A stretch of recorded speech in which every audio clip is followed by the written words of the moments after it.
तो Dagor study point में आपका स्वागत है।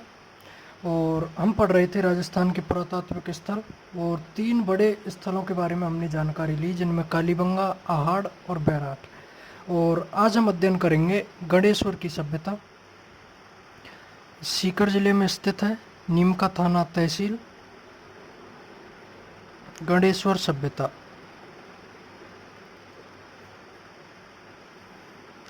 तो गणेश्वर जो सभ्यता है, इसकी यदि हम लोकेशन देखें तो ये सीकर जिले में स्थित है, जिला सीकर। और सीकर में भी एक तहसील है, नीम का थाना। और यहाँ से एक गांव है करीबन 15 किलोमीटर दूर, रेवासा गांव। तो यहाँ पर इस सभ्यता की खोज की गई। और इसके बाद हम देखते हैं कि ये किस नदी के किनारे है।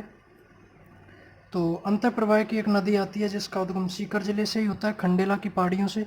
तो कांतली नदी के किनारे यह सभ्यता स्थित है, कांतली नदी के किनारे। और ये जो नदी है अंतःप्रवाह की नदी है, खंडेला की पहाड़ियों से इसका उद्गम होता है और चूरू से पहले यह समाप्त हो जाती है। और इसके बाद देखें कि इसकी खोज किसने की।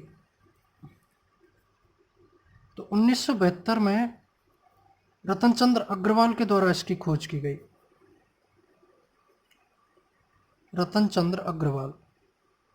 और इन्हीं के द्वारा 1977 में इसका उत्खनन किया गया। तो 1972 में पहले तो इसकी खोज की गई और 1977 में रतनचंद्र अग्रवाल के द्वारा ही गणेश्वर की सभ्यता का उत्खनन करवाया गया। अब देख लेते हैं इसका समृद्ध काल, समय कितना है इसका। तो इसका जो समय माना जाता है वो 2800 ईसा पूर्व का माना जाता है। और अब देखते हैं हम गणेश्वर सभ्यता के उपनाम। तो कौन कौन से उपनाम हमें देखने को मिलते हैं। तो सबसे पहले जो हम देखते हैं, गणेश्वर सभ्यता का एक उपनाम लिया जाता है ताम्रयुगीन सभ्यताओं की जननी। क्योंकि यहाँ से हमें जो तावा प्राप्त हुआ है वो जितने भी ताम्रयुगीन सांस्कृतिक केंद्र हैं उनमें सबसे प्राचीन है, और इसीलिए सभ्यता को कहते हैं ताम्रयुगीन सभ्यताओं की जननी। तो एक तो इसका उपनाम ये हो गया, ताम्रयुगीन सभ्यताओं की जननी।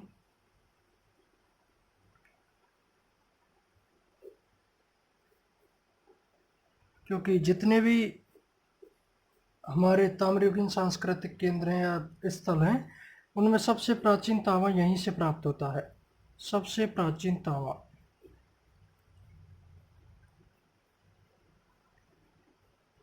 तो इसीलिए इसे ताम्रयुगीन सभ्यताओं की जननी कहते हैं।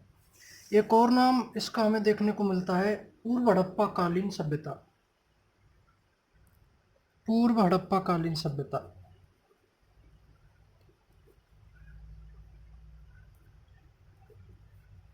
और इसका यदि समय भी आप देखें तो 2800 ईसा पूर्व का समय हमें देखने को मिलता है, और इसीलिए कहते हैं कि इसे पूर्व हड़प्पा कालीन सभ्यता भी माना गया है। इसके अलावा ताम्रयुगीन सभ्यता इसे कहा गया है, ताम्रयुगीन सभ्यता। क्योंकि यहाँ से जो तांबा मिला है, एक तो उसमें किसी भी प्रकार का मिश्रण नहीं है। जैसे आहड़वासी जो इस तांबे का यूज करते थे उसे हम ताम्रनगरी सभ्यता कहते हैं, आहड़ को। तो वहाँ जिस तांबे का यूज किया जाता था तो उसमें वो लोग कुछ मिलाकर कुछ दूसरी धातु को मिश्रित करके कोई भी औजार या आभूषण बनाते थे। लेकिन यहाँ बिल्कुल शुद्ध तांबा यूज में लिया गया है, किसी भी प्रकार का उसमें मिश्रण नहीं है। तो और दूसरी चीज़ यह कि एक ही स्थान से सर्वाधिक तांबे के आभूषण या औजार प्राप्त होते हैं, तो वो गणेश्वर की सभ्यता है। तो इसीलिए इसे ताम्रयुगीन सभ्यता कहते हैं, और ताम्रयुगीन सभ्यताओं की जननी भी इसे कहा गया है। और एक और नाम लिया जाता है इसका, पुरातत्व का पुष्कर, पुरातत्व का पुष्कर। क्योंकि हम देखें कि सिंधु घाटी सभ्यता से पहले की ये सभ्यता है, और सिंधु घाटी सभ्यता के लिए ऐसा कहा जाता है कि तांबे की जो आपूर्ति होती थी वो गणेश्वर की सभ्यता से होती थी, और इसीलिए इस सभ्यता को पुरातत्व का पुष्कर कहा गया है। तो सिंधु घाटी सभ्यता के लिए तांबे की आपूर्ति, सिंधु घाटी सभ्यता के लिए तांबे की आपूर्ति इसी स्थल से होती थी। अब ये हमने इसके उपनाम देखे, पूर्व हड़प्पाकालीन सभ्यता, ताम्रयुगीन सभ्यता इसे कहते हैं, पुरातत्व का पुष्कर और ताम्रयुगीन सभ्यताओं की जननी। अब इसके अलावा देखते हैं कि हमें गणेश्वर की सभ्यता से क्या क्या साक्ष्य प्राप्त होते हैं, या गणेश्वर की सभ्यता की क्या क्या विशेषताएं हैं। तो विशेषताओं में हम देखेंगे सबसे पहले कि एक तो हमें यहाँ पर ईंटों का प्रयोग बिल्कुल नहीं मिलता। आर्य सभ्यता को जब हम देखते हैं तो वहाँ पर हमें पक्की ईंटों का प्रयोग नहीं मिलता, कालीबंगा में पक्की ईंटों का प्रयोग मिलता है। और जो गणेश्वर की सभ्यता है यहाँ हमें ईंटों का प्रयोग बिल्कुल मिलता ही नहीं है। तो पत्थरों से निर्मित यहाँ पर मकान प्राप्त हुए हैं, यानी कि पत्थरों का उपयोग सर्वाधिक मिलता है। तो पत्थरों से निर्मित मकान।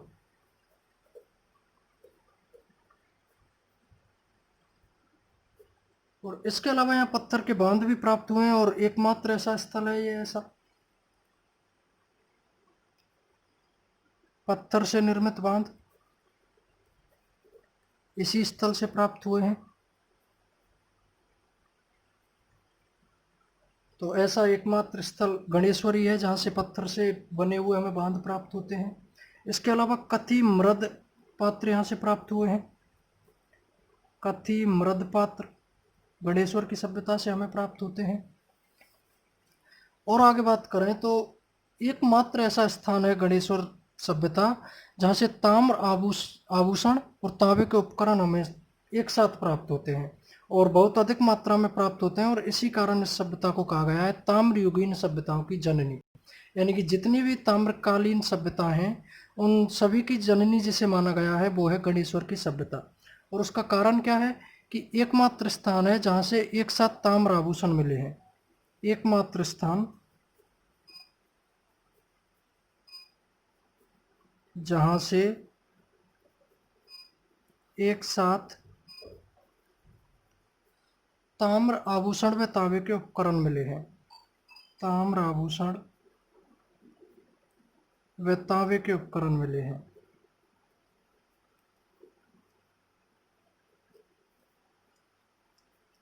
तो ये बात भी ध्यान रखनी है। और ये मैंने आपको बताया कि यहाँ का जो तांबा है उसमें किसी भी प्रकार का मिश्रण नहीं है। यहाँ से हमें तांबे का बाण और मछली पकड़ने का कांटा भी प्राप्त होता है। तांबे का बाण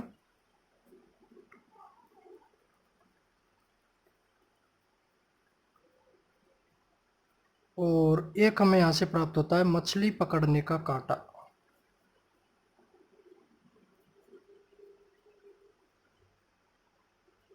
तो हम देख सकते हैं ये जो हमें औजार प्राप्त हुए हैं इनसे ये अनुमान लगाया जा सकता है कि उस समय जो कांतली नदी थी जिसके किनारे गणेश्वर की सभ्यता स्थित है, यह नित्यवाहिनी नदी रही होगी। यानी कि और इसीलिए यहाँ पर मछलियों का शिकार किया जाता होगा। तो ये दोस्तों देखिए हमने गणेश्वर की सभ्यता। इसके बाद हम एक और महत्वपूर्ण सभ्यता के बारे में देखते हैं, बागोर की सभ्यता। बागोर सभ्यता भीलवाड़ा जिले में कोठारी नदी के किनारे स्थित है। तो सबसे पहले देख लेते हैं स्थान। तो यह भीलवाड़ा जिले में स्थित है, भीलवाड़ा। और नदी की यदि बात की जाए तो यह कोठारी नदी के किनारे स्थित है। और ये क्वेश्चन तो कई बार पूछ लिया भी गया कि बागोर की सभ्यता किस नदी के मुहाने पर विकसित हुई। तो कोठारी नदी आपका आंसर रहेगा। कोठारी जो नदी है बनास नदी की सहायक नदी है। अब हम देखें कि जब हमने आहड़ सभ्यता को पढ़ा तो आहड़ सभ्यता बनास की ही सहायक नदी है आयड़, जिसके मुहाने पर स्थित है। तो बनास और आयड़ के बीच का जो क्षेत्र है उसी कारण आहड़ सभ्यता को हमने नाम दिया बनास संस्कृति। और ये भी आहड़ सभ्यता से ज़्यादा दूर नहीं है, और इसी कारण हम कह सकते हैं कि जो बागोर की सभ्यता है यहाँ से लगभग आहड़ सभ्यता के समान हमें अवशेष प्राप्त होते हैं। तो हम कह सकते हैं कि आहड़ सभ्यता के समान अवशेष प्राप्त होते हैं। आहड़ सभ्यता के समान अवशेष।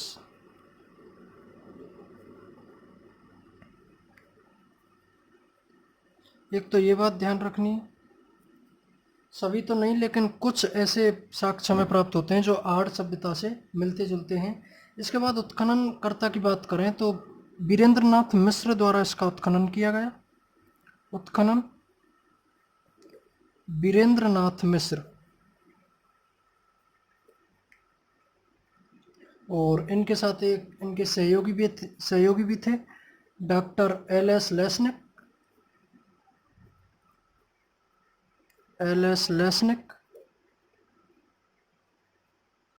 और वास्तव में जो उत्खनन किया वो वीरेंद्र नाथ मिश्र के द्वारा ही किया गया। तो यदि इस प्रकार का क्वेश्चन पूछा भी जाए तो हमारा आंसर रहेगा वीरेंद्र नाथ मिश्र। इन्होंने हालांकि सहयोग किया था। इसके बाद देख लेते हैं समय। तो इसका जो समृद्ध काल आता है वो 3000 ईसा पूर्व से 500 ईसा पूर्व के मध्य का।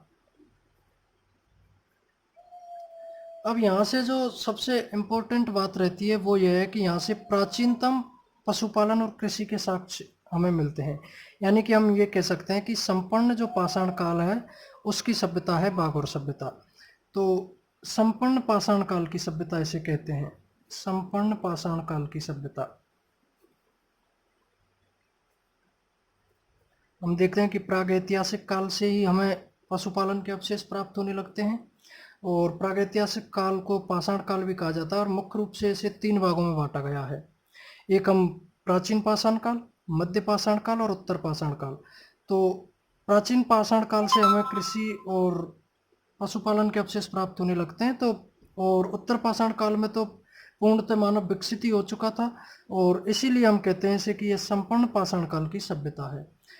और इसके जो उपनाम हम देखें तो एक इसका उपनाम मिलता है हमें महासतियों का टीला, महासतियों का टीला।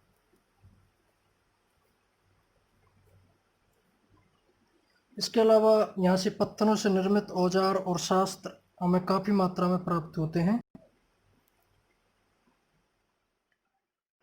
इसके अलावा यहाँ से हमें पत्थरों से निर्मित औजार शस्त्र अत्यधिक मात्रा में प्राप्त होते हैं और इसीलिए बागोर की सभ्यता को कहा गया है आदिम संस्कृति का संग्रहालय,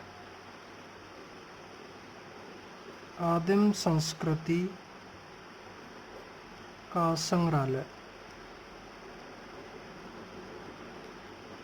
तो दोस्तों ये हमने की है बागोर की सभ्यता और इसके बाद हम आगे की वीडियो में और भी जितने स्थल रहे हैं उनके बारे में अध्ययन करेंगे। Thank you.